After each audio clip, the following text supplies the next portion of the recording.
Hello and welcome to Let's Talk Fundraising, the official podcast from the Chartered Institute of Fundraising, the charity that champions a lifetime of impact, a career in fundraising.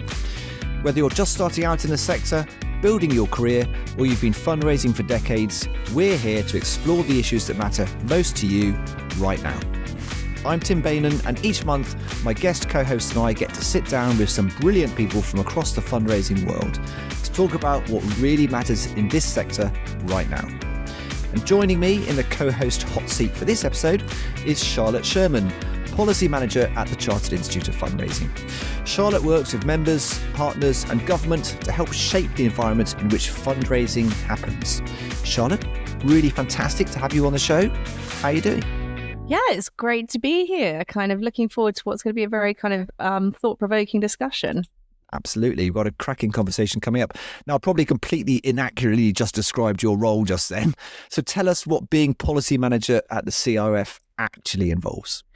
Yes, well, I'd say that policy at the Chartered Institute, it is a very, very broad remit. On any given day, we could be speaking to members about the challenges they're facing and then trying to kind of come up with, what I'd say practical solutions to them, writing guidance to help charities understand regulation, relaying some of our members' kind of views on regulation directly to civil servants and regulators. And then, of course, on top of all of that, we also manage a lot of the comms and the communications as well. So we'll make sure that when there are kind of any key updates from government, that they're kind of broadcast to members very, very quickly. So it's very hard. I'll be honest, I always find it very difficult to describe my job myself. I normally just say I'm the problem solver. Excellent. Well, it sounds like you're a very busy problem solver as well. Lots on your plate, but fantastic to have you with us, Charlotte. And this episode is all about something that every fundraiser has a stake in, whatever stage they're at in their career. And that's how they can take control of their own professional development. We've got a brilliant conversation coming up. So if you're new to the show, please hit follow on your podcast platform of choice, whichever one that is, so you never miss an episode. And once you've listened, please drop us a message or leave us a voice note even to tell us what you think. All the links you need are in the show notes.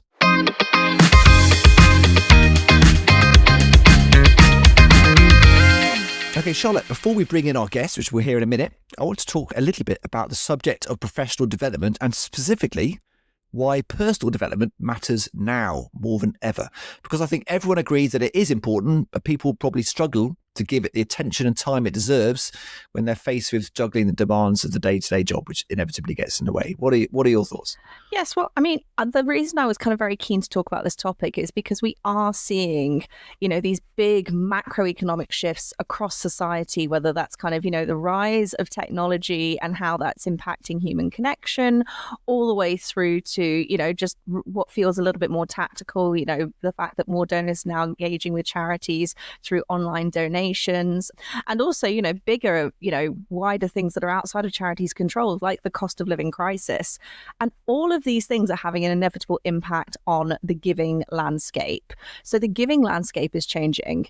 And with that, fundraisers do need to change with it. So for any charity right now that's really thinking, okay, how do we create those kind of sustainable, resilient income generation opportunities? You're going to need to have to invest in your fundraising teams. And it's interesting that you picked up on that kind of day to day, because I agree, yes, everybody is very, very busy. And we'll talk about this in a moment, that we have seen redundancies in the sector. And I think a lot more fundraisers are seeing themselves having to take on, kind of multiple income streams. But actually, it becomes one of these kind of vicious cycles where if you don't invest in the learning and development, then they don't have the skills to deal with the day-to-day. And then the day-to-day gets in the way of the learning and development. So there is a moment where you do have to kind of stop and say, hang on a minute, if we don't kind of break that cycle up, then we're just not going to see the financial resilience that we ultimately need. It's a really interesting conversation. I think it's one, obviously, as you mentioned, that's this shifting, changing landscape. It means that fundraisers have to have constantly develop that broad range of skills in order to meet those changes. With that in mind, which would you say are probably those key skills that fundraisers need to focus on at the moment in order to sustain themselves going forward? Yes, but with the caveat that I'd say across all donor groups, we're seeing some form of shift right now. So whether that's, major donors looking at how they approach impact, all the way through to individual givers or community groups, now preferring to connect more online and looking for more of these kind of remote opportunities to build human connection. I'd say across the board, our Breaking Down Barriers to Innovation report kind of identified probably 3 skills. The first is, of course, digital. Certainly there are calls for building up and a kind of pipeline of talent, both within and into the sector, of digitally savvy fundraisers who are comfortable with, making data-informed decisions and using online channels. But then within that, and it kind of goes back to that point I just previously made, that we are in this kind of stage of, very significant evolution, is that a much kind of, shall we say, less tangible skills, the ability to adapt quickly and the ability to both from a tactical perspective in terms of changing donor needs, but also from that kind of strategic perspective, being able to kind of cope with change. So I'd say those are kind of the 2 key areas that we're really, hoping to see some progress on in the future. And from a policy angle, Charlotte, is there anything the Chartered Institute is doing to help fundraisers, particularly early in their careers, think more intentionally about their own development journey? Yes. So we have been, I'd say that kind of learning and development is, and how we make sure that everything we put out there is applicable to fundraisers at all levels. So whether that's, just simple things like making sure there's no jargon in our guidance. But I'll be honest, if we listed absolutely everything we did to help an early careers fundraiser, we would be here all day. So there really is, you can tap into so many opportunities as a member, from, formal conferences to peer, more informal peer learning groups, to using our guidance, to, staying up to date with the latest developments through our data and insights hub. So if I was to pick only one thing, though, that was very, very career focused, what I'd recommend to anyone listening to this is to go on our website, look in the library section and go to the Careers in Fundraising collection, where we have just got targeted articles specifically looking at how you can progress your career. But like I said, overall, if you really want to take control of your learning journey, there is currently on our website just a plethora of ways you can do it, depending on whether you're a self-guided learner or somebody that prefers formal education and training. Fantastic. And we'll make sure we put some of those links in the show notes, especially that one you just mentioned as well, that key link. We'll make sure that's in the show notes. So head there for all the key links you need that Charlotte's just mentioned. Well, listen, it's a fascinating subject that every fundraiser can certainly benefit from. And we're about to hear from 2 people who've made it their business to think very deeply about helping others to do exactly that. Claire Routley is Consultancy Director at Legacy Futures, where she works with charities on legacy fundraising strategy. And Dr Mark Hughes is founder of MCH Positive Impact, a training and mentoring organisation focused on professional development, emotional intelligence, and helping people in the third sector to grow. So I think it's about time we heard from them.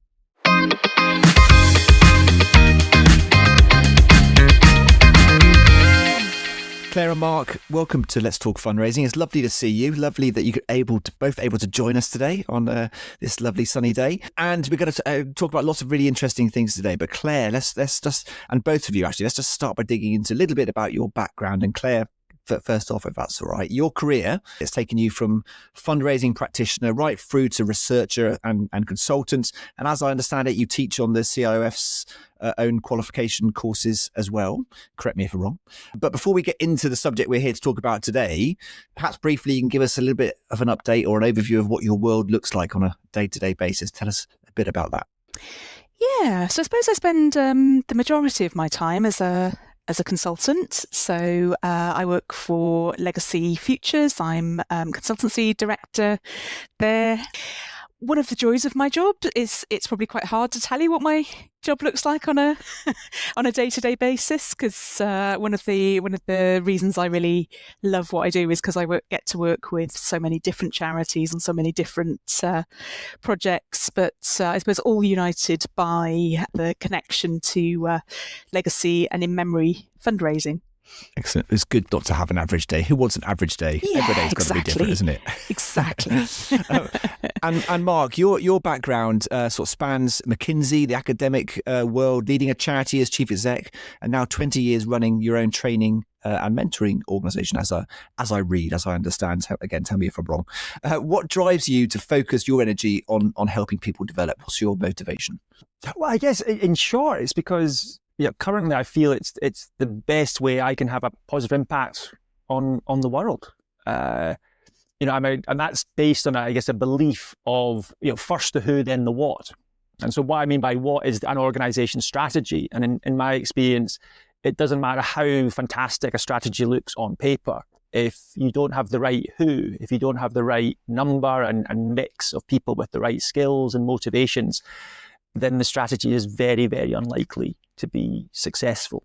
And so for me, it's all about if you can really continue to develop how you recruit great people or people who have the potential to be great, if you have real discipline in inducting, retaining, developing, and dealing with the inevitable departures then successful impact comes from there. But that process, that employee life cycle, takes continual development. That's really interesting, and I could totally agree with you what you were saying there about how strategies are only possible if you've got the right people. So, I mean, thinking about this a bit big picture, Mark, when you work with fundraisers, what do you notice about how they own their personal development to be kind of part of that sort of functioning team? Is it something that they're actively invested in, or is it something that's more of an afterthought squeezed in between everything else? Right, yeah, I guess I suppose I feel I only see or get to know a selection of fundraisers, those that are actually at my training. So it's not necessarily a representative sample. But I guess certainly I perceive those that I work with are highly invested. So to take a typical cohort on the Chartered Institute's Future Leaders Program, which is the course I regularly deliver, the average cohort size is 15, and the vast majority will often cite the fact that they've had to really lobby, negotiate hard to get on that program. And it's not uncommon for 1, 2, maybe even 3 of those participants to have either part funded or fully funded their participation in the program, which to me shows real engagement and high investment. It also perhaps raises the question about access to development and equity, but that's perhaps for another matter. So yeah, I think they're absolutely invested, but I also think they're really squeezed and increasingly squeezed as well. And I put that down to a far more virtual working environment post-COVID. So again, to take the Future Leaders Program as an example, pre-COVID, it was always face-to-face. So we ran, our face-to-face sessions, full-day sessions in person. And since COVID, it's been fully virtual. Now, there's lots of advantages of going fully virtual without being too grand. It democratizes things. It means that it's less expensive for participants to attend because they only have to pay for the fee. They don't have to pay for their travel costs. So I think we have seen people from smaller charities participate, which is great. I think there's greater geographic diversity as well now. We've had participants from the Highlands, from Ireland, from the extremes of the southwest of England. Now that would have been very difficult if we were still meeting face to face in London. So there's lots of good aspects about it being virtual, as well as just the environmental benefits as well. But what I certainly have noticed is that since going fully virtual, it is more common that participants either can't make a whole day or they have to duck out for an hour to take a meeting because they're contactable. Because they're fully virtual, they are contactable. Whereas when it was face-to-face, I think there was just a more of an acceptance that, well, no, they're out of the office, they're gone, and therefore they are not to be disturbed. And whilst it did happen occasionally that somebody said, okay, I'm sorry, I need to take a phone call when it was face-to-face, it was far, far rarer than that. So I think it's, yes, both invested, but also both squeezed. Absolutely. And I really hear what you were saying about, the kind of high levels of personal investment in your career that people really are putting into things right now. And it was interesting to hear that, people are, funding or partially funding their personal development, because that brings on to quite something that I wanted to pick your brains on, Claire. which is that, if you do, what advice would you be giving to fundraisers who do want to develop themselves, but maybe whose line manager isn't switched on to learning and development, or who works as a small fundraising team or part of as a sole fundraiser? What practical advice would you be giving them to either win buy-in for that all-important training course, or simply what are the things that they can be doing themselves in order to invest in themselves? Yeah, I think for me, it really helps if you, as an individual, firstly, maybe understand how you learn best. So I know, for example, that I really benefit from quite formal learning, because I like to have someone curate a reading list for me. I like to have deadlines, actually. Probably that's one of the biggest things, someone setting me deadlines. So yes, so traditional formal learning works really well for me personally, but, not necessarily for everybody. So I think if you understand, yes, how you learn best, you can then sort of pick the options that are most appropriate for you. So that might be, traditional classroom teaching. It might be online. So, again, some people find it, and I find this as well, actually, it's quite hard sometimes, isn't it? If you're, for example, watching pre-recorded videos, I have a very busy brain. And so, an email will pop in, or I'll just be like, I just want to go and look at something over here. So sometimes for me, again, that sort of formal classroom learning can be quite good, because, as you were saying, Mark, that idea of having to be fully present when you're with other people in a room, in a way that even when perhaps you're with other people in a Zoom call, you're not always. But again, some people might be better reading a book. Some people might be better, learning from online videos. Going on YouTube, sort of curating their own learning. Other people, I suppose, are very experiential, aren't they? And so some sort of mentoring, or perhaps talking to your line manager about. Could you be seconded into a particular role or take on extra responsibilities? So there's such a plethora of ways to learn, I think, that as I said, so starting from that point about, what works for me, how have I learned best in the past? And then I suppose you get to the point that perhaps if it's something a little bit more formal, that you can talk to your manager about the benefits of that. And perhaps if it is something a little bit more formal, I think often just kind of zero in on what are the learning outcomes or the objectives of this course. What are those maybe 3 or 4 core things that when I get to the end of this, I'm going to be that much better at, and really sort of building your case to your manager around those really core things. And I suppose, of course, if you need to get investment from your manager, how do those core things then align with what you're trying to do as an organisation? Absolutely. And yes, I totally agree with what you were saying about how it's about different learning styles. And I think that definitely as, sector bodies, we have a responsibility to make sure that kind of all of our content, does mirror that. So if we've got guidance, then we need to have on-demand courses. If we have courses, then we need to have resources, just to kind of be able to speak to kind of the different ways that, people do absorb this information and use it. But Mark, I just wanted to kind of, pick up there about that piece around, making the case for investment and showing that strategic, alignment with the organization, because, we do hear that there's this widely held view that in the sector that fundraisers are sometimes seen as less strategic or business critical than their finance or comms colleagues. And that does have, an impact on how, boards and senior leadership teams invest in their fundraisers. What's been your experience of this? So we're in that generalization territory, which is sometimes necessary, but it can be dangerous. So I guess I want to say straight off the bat that I do see a massive spread as to, I guess, in terms of how fundraisers are perceived within the charitable sector.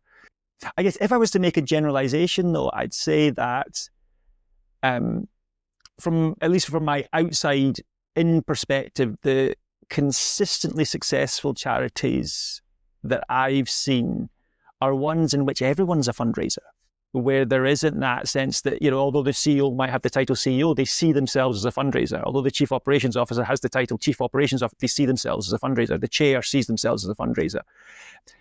So I think, that is what I think the aspiration for any charity should be. I guess in more siloed organisations, yes, perhaps fundraisers are or can be considered less strategic. But I think even charities that have that silo mentality, if they have any sense, they certainly see fundraisers as business critical, because in that silo world, they bring the cash in.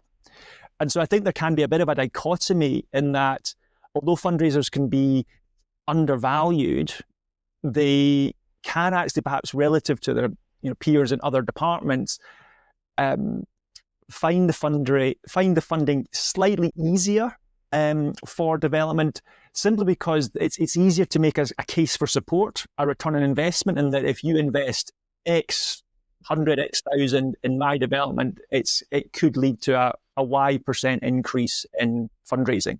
There's a clearer line between cost and income in a fundraising department, perhaps. I think there can be that dichotomy that exists. Mark, that's really interesting. Some really interesting points there, and just wanted to pick up a little bit on that. And it's interesting because I'm the sort of the non-fundraiser in the room here. I end up saying that at most of these episodes because my background is in charity comms and marketing. But I completely agree that there's a lot of commonality there between different teams who work for charities. Everyone's got the same ultimate objective to help beneficiaries and to help service users at the end of the day. But in terms of the kind of training, and again, looking back at my own sort of history and personal experience, the kind of training inevitably that ends up being offered by HR teams to various teams across charities, usually quite predictable in the sense that it could be management training or project management training or whatever those kind of things are. Not very often do you see specific training in regards to soft skills, things that how you should talk to beneficiaries, how you should talk to service users, how you can show empathy and understanding and that kind of things. So I want to dig into the language around soft skills a little bit, because as I said, they're sometimes described in a way that makes them sound like they're optional or nice to have, or they might not even be talked about at all. How do you sort of push back on that? And what skills do you think we actually do really need to talk about here? Great. I'm really glad you raised that. Because this term soft skills, I can't stand the term. I can't. For me, it's such a misnomer, because the skills we're talking about are, in my view, the hardest ones to develop and master. And I would say that actually you never master them. And I think they also are the skills that provide the real strength and the resilience to get everyone at an individual, team, organizational level through an increasingly volatile, uncertain, complex, ambiguous world. What's termed a VUCA world. You've got to be very careful how you pronounce that acronym. Now, in terms of what we're talking about, I didn't say there's any definitive list, but I always start with emotional intelligence. And for me, there are really 5 key elements to that. The first is self-awareness. And so that's being able to really understand your emotions, the impact they have on you and others around you.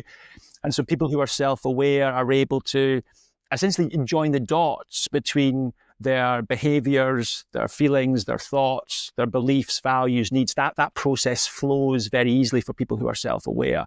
And they have self-confidence, not arrogance, but certainly self-confidence and a very accurate self-assessment of themselves. So they know where their strengths lie, they know where their weaknesses lie, and they know who they are, and they're comfortable being who they are.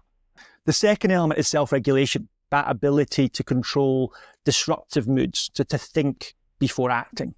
Essentially, self-regulation is all about displaying the right emotion at the right time for the right reason to the right person. It's as simple and as difficult as that. Third element is motivation, that ability to pursue goals with an energy and an enthusiasm that goes beyond status and money. So you're doing it because you genuinely want to get better at something, because you feel it has purpose, not because you have to do it. And the emotionally intelligent, they not only are able to discern what really motivates them, they're able to tap into what motivates other people as well and recognize the differences that can exist in that. The fourth, element or elements are empathy and compassion. So empathy is about treating people according to their emotional state, treating people as they are, not as you would necessarily like them to be. And that often requires feeling what they're feeling, really kind of orienting yourself so that you see the world from their perspective. And I think a valuable close cousin to empathy is what I term compassion, is that's where you're certainly understanding another person's perspective without necessarily going into that deep, dark hole with them if they're in a bad place. And then the final element is social skills. And they're what you expect, the ability to listen, the ability to know when to lead and when not to lead, how to collaborate, those types of aspects. And so for me, that is the starting point. And with that list, hopefully you can see why they are so hard, relative to perhaps other supposedly harder skills. If you take just a comparison of learning, let's say, the new CRM system within an organization, well, if you've got the right, attributes, the right training, within a few sessions, you can become pretty competent in that new CRM system. But to become more empathetic, that can take months of practice. If not, that's a lifetime's work. And so, that for me is why they're so important. And that's why for me, it's such a misnomer to call them, soft skills. I was fascinated by those 5 elements, Mark. Of those 5 elements, and I don't want to, talking about averages is always awful when there is no such thing as an average person. But if you looked at fundraisers as a whole, what's the balance on those 5 elements? Where are they strongest? Where do they fall down? Is there any one in particular that needs more work? What are your thoughts in terms of the balance of those 5 for the average fundraiser? Yeah, it's an interesting one. So first of all, I can't claim credit for those 5 elements. They come from Daniel Goldman's model. So just to give him his due credit, it's not something that I've dreamt up. In terms of where a typical fundraiser lines up, the first thing to say is that they're consistently successful. They are emotionally intelligent across all 5 elements, and that's the key thing. 1 or 2 of these is not enough to be emotionally intelligent. You need all 5. In terms of where often fundraisers are starting from, it's a question that I actually ask the Future Leaders Program participants, because day 1 of the Future Leaders Program is emotional intelligence. That's the core training topic. And having introduced those 5 elements, I do ask you, where do you perceive your strengths lie, and where do you perceive the need for development most lies? And consistently, the one area, the 2 areas that I'd say are strongest in a fundraiser from, again, this anecdotal cohort of a couple of hundred people now, is empathy and social skills are often the core strengths from which they start from. And the area that's most in need of development is invariably self-regulation. Interesting. Again, it's so difficult. Displaying the right emotion, at the right time, in the right way, to the right person, for the right reason. It rolls off the tongue very easily, but boy, is it difficult in the moment when things are hard. So it's no surprise. So I'd say that's actually one of the most common elements that is in need of development. So whether that's fundraising specific, I'm not sure. Absolutely. And I have to say that I was scribbling down everything that you just wrote, including Daniel Goldman. So I'm definitely going to be looking him up after this conversation. And I think, Claire, that's why we're so fortunate to have you on the call, because in my opinion, legacy fundraising is really one of the areas of fundraising that requires the highest levels of emotional intelligence, because you are having these deeply personal conversations about death, money, family, and motivation. So, where would you say, and once again, you don't have to quote Daniel Goldman's kind of model specifically, but where do you see are the kind of the strengths that a legacy fundraiser needs to have to go from being a good one to a great one? Yeah, so I think absolutely the emotional intelligence aspect is key, exactly as you've just described, Charlotte. But I guess for legacy fundraisers specifically, again, one of the reasons I think like working in the legacy space, being a little bit squirrel-brained, is because actually a lot of legacy fundraisers use elements of lots of other disciplines.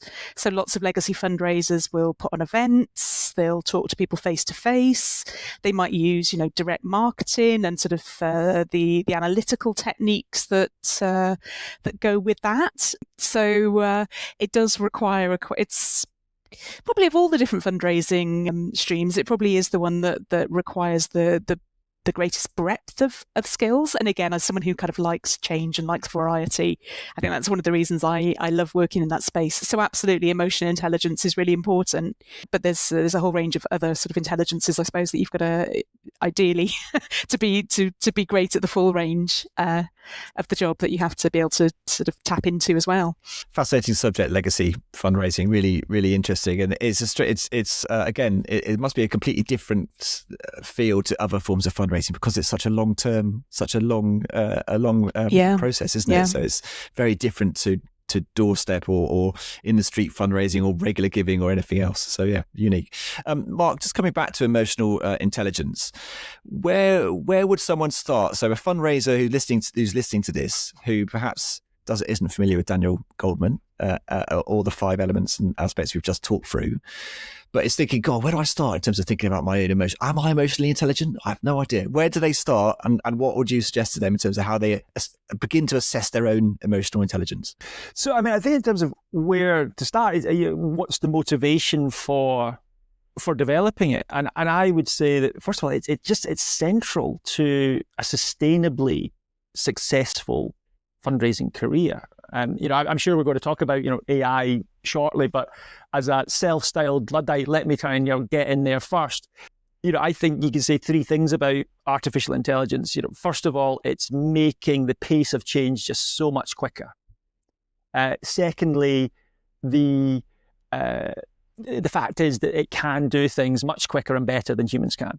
But thirdly, crucially, I think it cannot, and in my view, I don't think it ever will be able to do some things better than humans. And so where this relates to emotional intelligence is that in terms of adapting to this ever-increasing pace of change, what does that require? Well, it requires self-regulation, and that's a key emotional intelligence competence.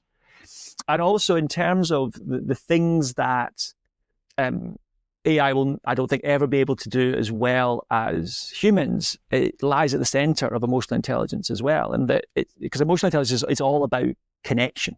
It's about vulnerability. It's about trust. And a quote that I like about trust from an author called Charles Sherman is that trust is choosing to make something that you value vulnerable to another person's actions. So trust is choosing to make something that you value vulnerable to another person's actions. And AI will never be able to do that. I mean, AI has kind of operational vulnerability, but doesn't have emotional vulnerability. And, connection, trust, vulnerability are at the heart of fundraising, because ultimately you are seeking connection between your organization and donors. So it's central to fundraising, and dare I say it's central to a good life as well. Although we like to bucket life, that we have life, work over here and non-work over here, those buckets that we create, very porous, very see-through, one does impact on the other. So I think that's the motivation for really exploring emotional intelligence and how to do it. Yeah, I'd say Brené Brown, Daniel Goleman are 2 of the key people that I would suggest. Any of their articles, books, I think are well worth a read. So explore it. I mean, there's countless podcasts on the topic. There's lots of training courses on it. But just in terms of those definitions, self-awareness, yes, how able are you to really label in the moment what you are feeling? And the research isn't great. I mean, Brené Brown's research is really quite stark, is that she found that most people, they can really only in the moment accurately discern 3 main emotions, happy, angry, or sad. And that's not, you're really clumping a lot of emotions together. So can you be more granular? So in terms of just on your own exploring, almost what do you take notice of? Because what you take notice of are things you value. That can start to explore one's values. And also, how can you do that objectively, Mark? Because I might think I'm the most empathetic person in the world. I might be the most, I don't have an issue with that. I don't have any problem with that at all. But other person might say, what are you talking about? You're like Donald Trump. You've got no empathy at all. But I think that's where the accurate self-assessment comes in. So, I just asking, those who you trust, whose opinion you value, and who, I guess, know you well enough and to be honest enough with you, and just say, well, how aware do you feel I am? How well do you think I regulate my emotions? And how good a listener do you think I am when it comes to social skills? How empathetic, when you as my friend or my peer are experiencing difficulty, do you feel that I empathize with you? Do you feel that I show compassion? Because you're absolutely right.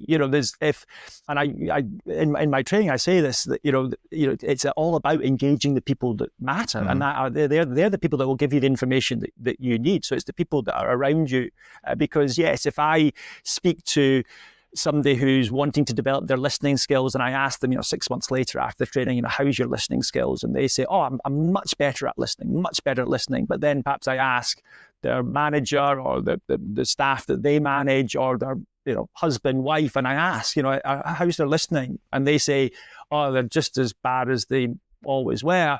Well, yeah, I'm going to side with the manager, the partner, or whoever it is, because they're the ultimate arbitrators as to whether you are a good listener or not, or whether you're empathetic or not. So absolutely, I think it's engaging.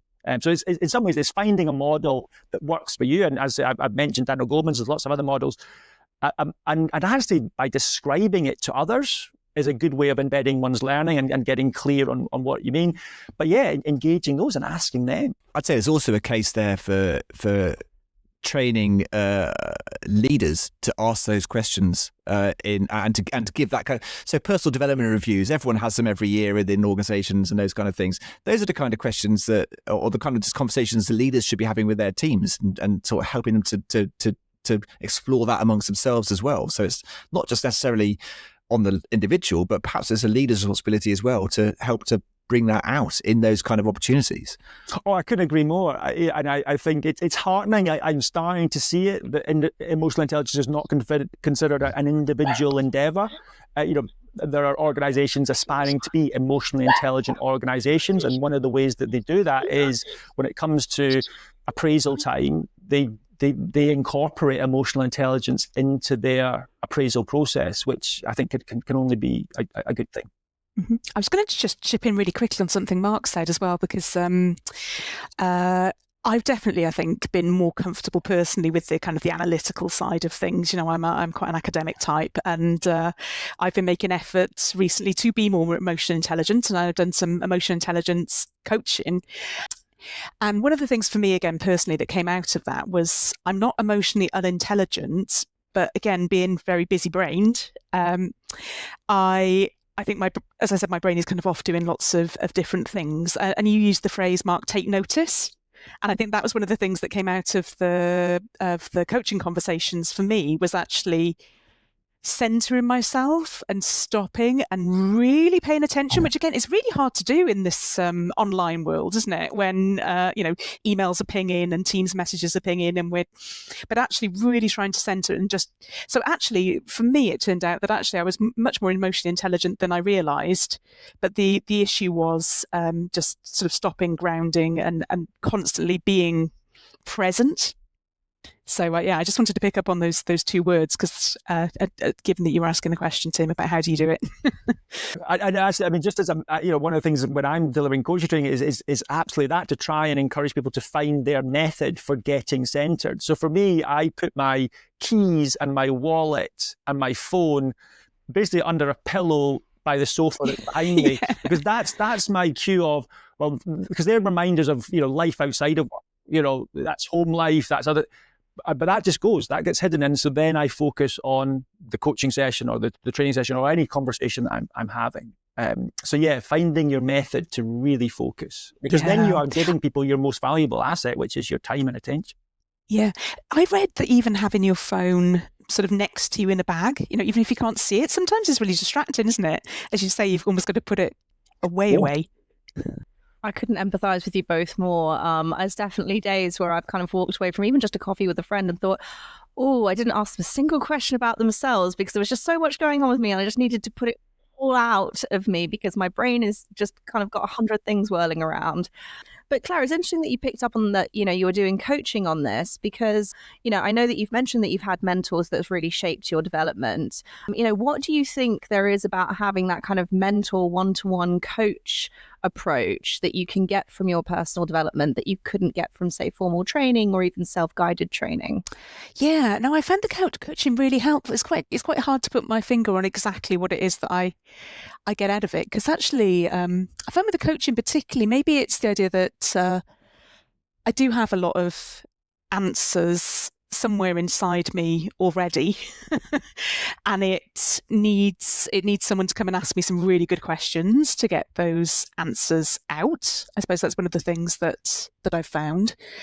And I guess also perhaps one of the reasons it's been really helpful is it's just carving out time to do that and space to do that. So I think it's that combination of, okay, you've got a dedicated hour to think about some of this stuff, rather than, the odd 5 minutes that you snatch in the bars, whatever it might be normally. So just, having that sort of dedicated time. But then, someone who kind of pushes and probes in a very positive way, but someone who is sort of really pushing you to sort of discern those answers for yourself. I think, like I said, get out of you what you probably already know, what was already in there, but just being able to sort of get that out. And I suppose as I'm speaking, I realise again, there is something about, rather than just thinking things through, there is something about articulating it, isn't it? As you explain to somebody else, having to sort of put it into words, to sort of tell the story, to sort of share the experiences verbally. There's something about that process as well, I think, about sort of articulating it to somebody else, which again helps you to find those answers that are already in there. I couldn't agree with you more on that, kind of just sometimes being able to kind of vocalize what you're thinking with somebody that's going through similar experiences can be really, really powerful. And, this is a very silly anecdote, but I once found myself playing touch rugby with somebody else who works in policy in the charity sector. And afterwards we went for a drink. It was actually one of the best peer learning opportunities I'd ever had, because we were just sitting and talking and sharing experiences. And, with that, Claire, I'd love to hear your thoughts more on kind of peer learning and communities of practice. There are a lot of sector networks out there, but they're both kind of online, but also face-to-face, and there's virtual networking, in-person networking, conferences. Do you think these networks are currently being used to their full potential, or is there more we could be doing to kind of, as a sector, bring them to the fore? Good question. I mean, I do think they are genuinely invaluable experiences to go through. I mean, obviously there is the learning element, but there's also, I think, perhaps the emotional support you get. And we talked earlier on, didn't we, about legacy fundraising being a bit of a funny beast. Yes, there's sort of certain techniques, for example, that we might borrow from other forms of fundraising, but it is sometimes quite difficult for people to get their heads around exactly how it works, for example. Often you find people in organisations who are a lone legacy fundraiser as well, especially in sort of medium-sized, smaller organisations. They're the only person that does this. And so actually, getting together with a group of other legacy fundraisers, and even if you went away from that not sort of learning a new technique, but actually just that opportunity to sort of sit down and chat and sometimes, share the pain a little bit. Actually, I've been trying to get this thing done in the organisation and people don't understand, even if, and I'm sure in most situations there is someone in the room that can help you with that. But even if there isn't, just being able to sort of share with each other, I think is powerful. But in terms of, I suppose, how we could develop in the sector, I mean, I do think, and it relates back to what you were saying earlier, Mark, about how things have changed, I think, particularly since COVID, and then over the last couple of years with, lots of organisations having to make redundancies. It does feel like people are super, super busy, and it's quite easy, isn't it, for participation in those kind of networks to fall away a little bit, which I think would be an awful shame, really, because, as I said, as well as the sort of the very practical learning that you get, the support you get from those networks is really crucial. Yeah, I just want to pick up on that, actually, Claire, and just talk a little bit, Mark, interested in your thoughts in terms of barriers. So as Claire's mentioned there, sometimes what circumstances happen, or people will say, oh, we haven't got the budget for this, we can't do that, haven't got the time for this, there's not enough hours in the day for this, I've got other priorities, other things are more important, got targets to meet, got to get there, haven't got time for that, got targets to meet. How real is that? Are those kind of barriers, and what can individuals, organizations do to kind of overcome those? So I think those barriers are real. In terms of what can be done, I mean, I'm thinking of what I try to do as a trainer. That there is a limited amount that I can do. It's probably the biggest area is time, and that's something that I'm actually continually experimenting with when I'm designing programs. So again, going back to the Future Leaders program at the Chartered Institute, that is 5 sessions. It's 5 full day sessions. It's once a month. Now, at the moment, I do give participants, a small amount of preparatory work before each session, 20 minutes to an hour, trying to mix it in format. So it's not just reading, it's perhaps listening to a podcast or watching an animation or a video. But that, I think, helps prime the session. Then we do have this full day of training, each day, once a month for 5 months, 6 months. Now that's perhaps countercultural in terms of, there is a move to bite size, learning your own time.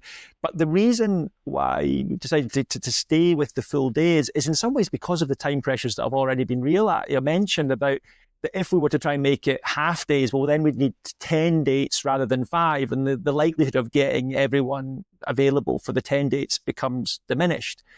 Equally, that live nature means that there is a definite time where that is labelled for training, whereas if it's, you learn at your own pace, there is a risk that perhaps it gets squeezed out. And then afterwards, well, first of all, the timing, rather than having your 2 days back to back, we have it spaced out by a month, and that seems to be around, it gets into a rhythm.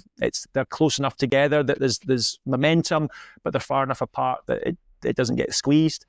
And then just between the sessions, I generally provide just some very short reminders just to keep the idea percolating in the head. So that's how I think we try and encounter time. Interestingly, though, one of the things that I'm currently developing is a 3-day residential program for fundraisers and charitable leaders, because some of the feedback I'm getting is that it's only by actually taking themselves out of their ordinary world can they really invest the time and the focused attention on their development. So that's quite interesting.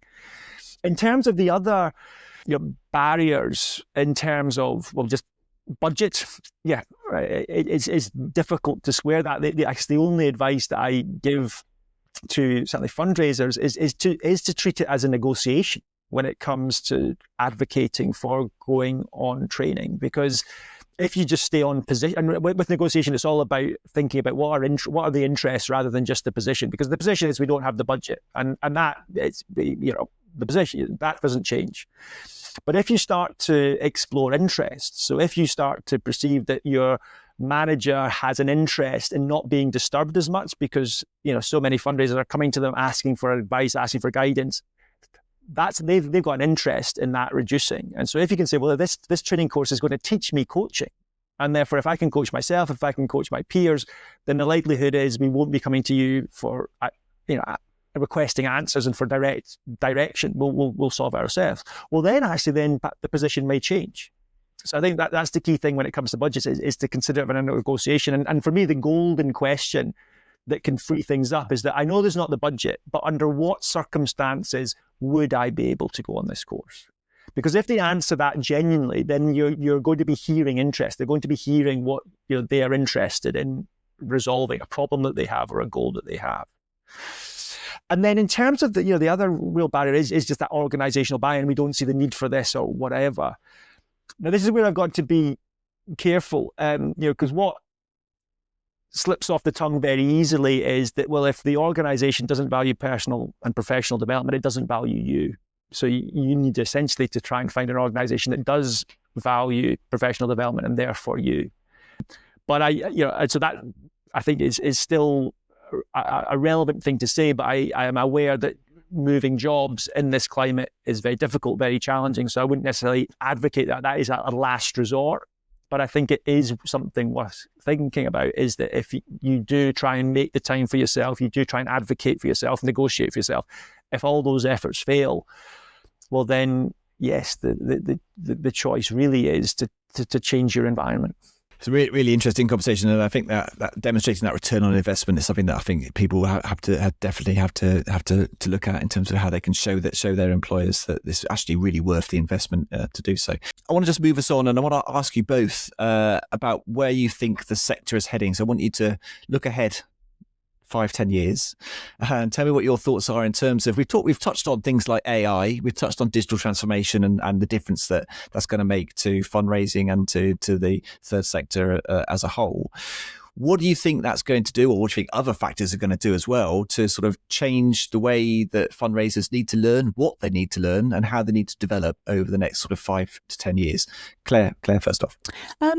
It's an interesting question for me, because I'm currently as the eternal student doing a master's in foresight. Okay, excellent. So, yes, of course, the digital skills almost sort of goes without saying, doesn't it? But it almost brings us slightly back full circle to the points about things like, sorry, Mark, the soft skills. But as you said, those are the things that you've had your one. Yeah. But again, those are the things that AI can't do. And I was having actually a really interesting conversation with ChatGPT about again, in somebody who works in the legacy space, about sort of death and mortality. And I was asking it actually, does it think that actually people would prefer to talk about some of that end of life stuff with it, because actually there isn't that emotional tension and friction that obviously in a human to human relationship you get. And actually it did say something surprisingly emotionally intelligent. It said actually you can never quite have a conversation about mortality with something that is not mortal.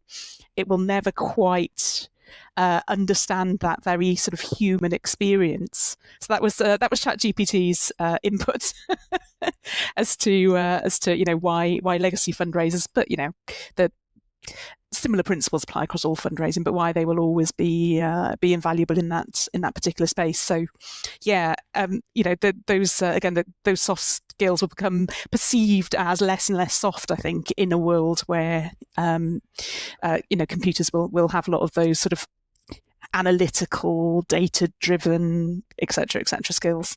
Yeah, scary stuff. If it's suggesting that ChatGPT might have a soul there, Claire, that's kind of. We were talking to. I was like, "Oh, do you understand mortality if you're not mortal?"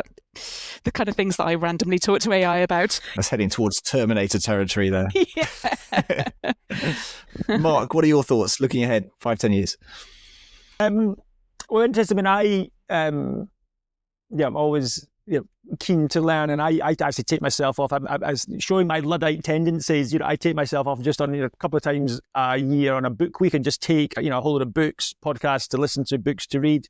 And a recent book that I read was Uncharted by Margaret Heffernan, a book I'd strongly recommend. And her take was, predicting the future beyond a year is ridiculous. Because even the best foresightists and the best strategists, really there's just so much volatility, uncertainty, complexity, ambiguity that anything more is just guesswork. So maybe that's a fancy way of dodging the question. I'm not sure, but I would still say that there's some things that I think will always remain the same in fundraising, and that is connection. That is, it's a relationship between you and other people, and therefore the fundamentals remain the same for me. It is about being emotionally intelligent. It is about knowing yourself, being comfortable with yourself, and particularly in this development space, it's being, I think, comfortable with the tension that comes with knowing that, yes, I'm comfortable with myself, but I also know that I've got work to do, and that work is never going to end. Yeah. Do you know, as you were speaking, Mark, I thought probably if there's one thing that we could say, it is that idea of not seeing personal development as a one-off. I'm going to go and do my, as brilliant as the courses that we offer at the Institute are, I'm not going to do my certificate and then I'm done.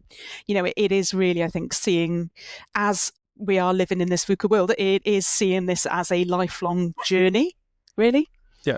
And again, it's connection, because one of the things I make clear is with the Future Leaders right on day one, the Future Leaders program is, yes, I hope you learn about emotional intelligence, coaching, negotiation, dealing with difficult people, strategy, and all those things.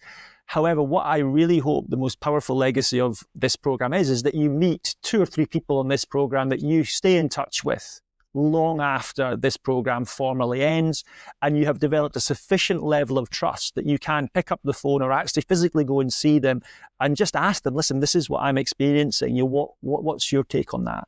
Because that ability to connect with people you trust and hold a space for one another, to really explore issues that matter, to think deeply, to feel deeply, is, dare I say it, far more valuable than another training course. Excellent. So I think, the last question we've got, and really we're just looking for some words of wisdom, and I'd love to hear from you both on this. Imagine someone does come to you and you know what they say, they're just feeling a bit stuck, and, maybe they've been in the same role for a while, but they know that they're ready to move kind of up, either upwards or onwards, but they just don't know how to go about it and take that leap of faith. What would you be saying to them? Claire, you first. Oh, I think for me it's finding your passion, which I know sometimes can feel a bit trite, but we spend so much of our time and our energy at work, don't we? I always think it's too much of ourself goes into it to be doing something that frustrates us. Of course, there's going to be moments of that in any job, isn't there? But if we can find something that we absolutely adore. So I think perhaps sitting down for a moment of self-reflection and really thinking about, what do I love? And so, rather than necessarily just thinking I need to take the next career step up the ladder, what is it that really brings me joy on the day-to-day, and how do I get more of that into my life?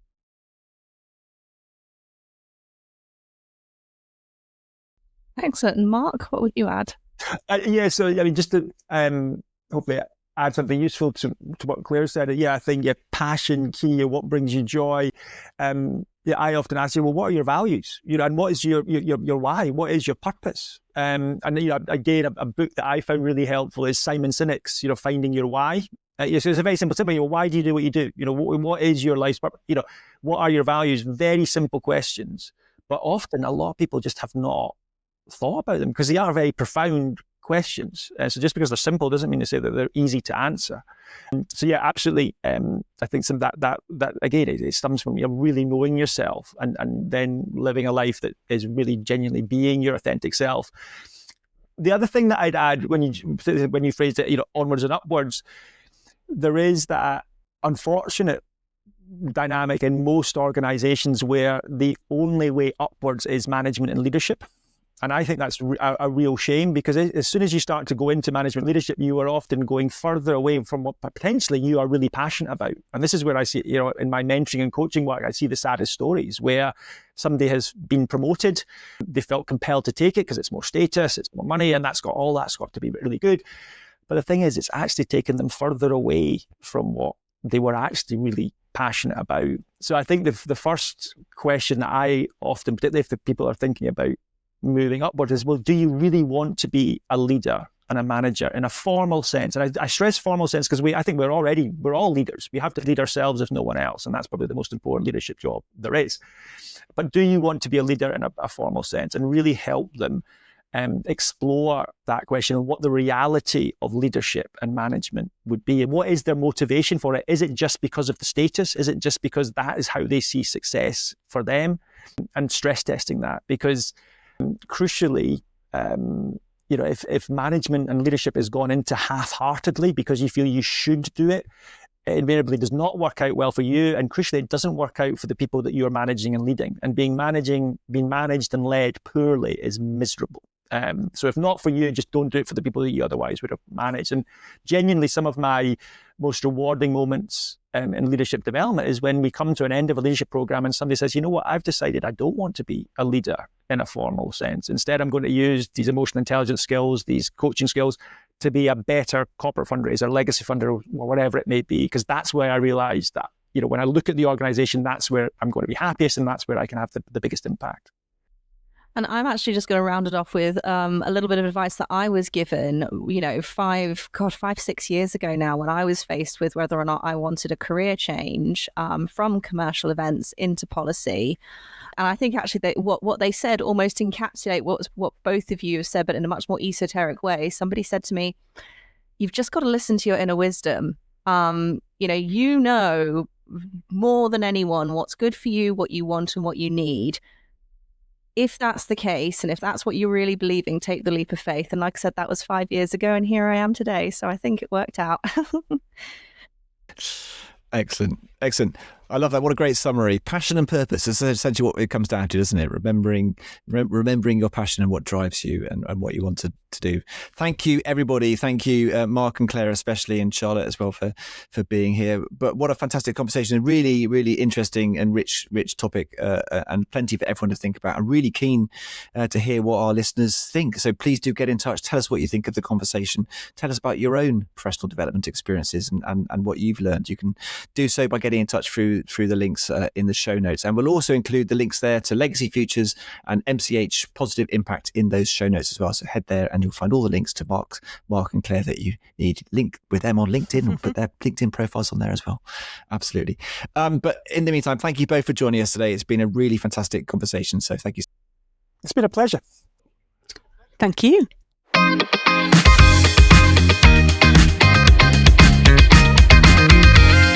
This is the part of the show where we take a look at some of the things making headlines in the fundraising world at the moment. And first up this month is the news that everyone at the Chartered Institute of Fundraising is, of course, gearing up for Fundraising Convention 2026, taking place on the 4th and 5th of June at the QE2 Centre in London. This year's theme, Small Shifts, Big Impact, is all about how everyday innovation can drive real change, with over 70 sessions covering everything from leadership and partnerships to public fundraising and supporter insight. It's designed to inspire fundraisers at every stage in their careers. It's also a brilliant chance to connect, collaborate, and hear from inspiring sector leaders. And alongside conventions, the National Fundraising Awards will celebrate the individuals, campaigns and organisations making an incredible impact across the UK. All the details you need are available on the website, the link to which is in the show notes. So this month, the government formally announced that certain charitable membership schemes would be exempt from the Digital Markets Competition and Consumers Act, or as it's otherwise known, the DMCCA. So for those of you who aren't familiar with it, this was a new law that was designed to give consumers more control over their subscription. And that applies to everyone. So whether you're signing up for a gym membership, to a meal kit, to an app, or indeed a charitable membership. And so whilst we at the Chartered Institute have always supported the law's underlying intention to make sure that people can control their subscriptions and where their money is going, we were really concerned that certain provisions within there didn't account for the key differences between charitable subscriptions and commercial ones. So one of the biggest challenges we saw was that it was introducing new conditions for refunds, which was actually going to clash with gift aid legislation and could have cost the sector millions, if not billions, if it hadn't been resolved. And so for the last 3 years, we have been working with the affected charities, acting as an interface between them and government to raise their concerns, highlight the real world impact that, a loss of income through this law would have created, not just for charities and fundraisers, but for the people who use their services. And then, find solutions that allow, charitable supporters to still benefit from those high levels of consumer protection, but without compromising on that all-important piece, which is having enough money to fund the services that charities deliver. And would you believe that just a couple of hours before the Easter bank holiday weekend was set to start, the government announced that charitable memberships that offered people the chance to visit sites and cultural heritage sites would be exempt. So this was a huge win for the sector. And we now have a soundbite from Georgina Holmes-Skelton, Head of Public Policy at the National Trust, who's going to talk a little bit more about this. The National Trust, alongside other organisations in the charity sector, have been working on the issues arising from the Digital Markets, Competition and Consumers Act for a really long time now, and it's been quite a journey from when the bill was first introduced way back in 2023. Our key concerns related to changes to consumer rights. For example, we feared that the reforms could have undermined organisations' ability to claim gift aid on purchases of charitable memberships, which is worth millions of pounds to the sector every year. We were also worried about requirements for a cooling off period on new memberships and the risk of this being abused, especially where benefits from membership include access to sites, attractions or cultural events. Altogether, we feared that the Act could have had a really significant financial impact on organisations like ours, and that would have hampered our ability to undertake our conservation work and ensure that the sites and collections we look after are available for everyone to enjoy. So the government's decision to exclude those charities most affected comes as a huge relief, and we're really grateful to ministers for recognising the significant contribution that membership charities like the National Trust and so many others in the sector make for our communities. This is the right outcome, and it will help ensure that we can continue to deliver on our cause, not just for our members, but for the broader public. While the solution works for us, we are aware it won't for everyone, so we now hope the government extends this approach to all charities, non-profit organisations and those in the wider visitor economy. On the 13th of April, the government unveiled their roadmap to encourage place-based philanthropy. And I have to say, on a personal note, I am so pleased to see that this is now in the public domain, because the Chartered Institute policy team took a real active role in helping shape this by attending the working group meetings that were put together by the Charities Aid Foundation and Beacon Collaborative. And actually, we're really pleased to see that a lot of the ideas that our members, shared with us throughout the consultation leading to this roadmap were taken forward, such as, creating more of a network of ambassadors for philanthropists that can really help champion giving. So I will not go through every single pillar of the roadmap for now, but we are planning to put out a full analysis in the coming weeks. But if you want to see a top line of what's been said, you can go to the news section on our website and you'll see a very quick and sharp summary from me in there. And don't forget, you can tell us exactly what you think of everything we discuss on the show by getting in touch. Drop us an email or send us a voice message and share your thoughts on the news stories we've discussed this month, or tell us what you thought of this episode as a whole. All the links you need are in the show notes.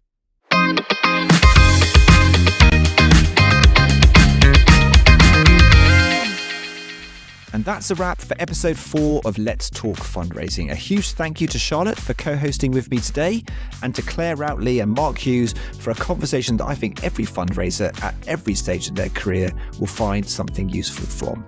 Charlotte, have you enjoyed it? Yes, absolutely. I mean, there were some fascinating things in there. And as I said, as somebody that takes a kind of continuous learning mindset, I was scribbling notes throughout the whole thing, ready to do some Googling and some learning after this. And I hope everybody that was listening does the same. Thank you all so much. Excellent. Always good to scribble notes. Well done. Well done. Now then, in a month's time, we're going to turn the spotlight onto small charities and the wealth of ways in which their fundraising teams can benefit from some fantastic support. Perfectly timed for Small Charities Week, which is coming up in June, as is the fundraising convention. So keep an ear out for an update on that in the next episode too. And looking ahead to the next show, we also really want to hear from you. As we've already said in the show, has today's conversation sparked something? Is there a skill you're working on or a development experience that changed your career? Or are you a fundraiser in a small charity in need of a bit of support? Send us a voice note or drop us an email. All the links you need are in the show notes. If you're enjoying Let's Talk Fundraising, a follow and a 5-star rating on whatever platform you're listening on makes a real difference. It's what helps other fundraisers stumble across us, and the more of us having these conversations, the better. We'll be back soon with episode 5. Until then, take care.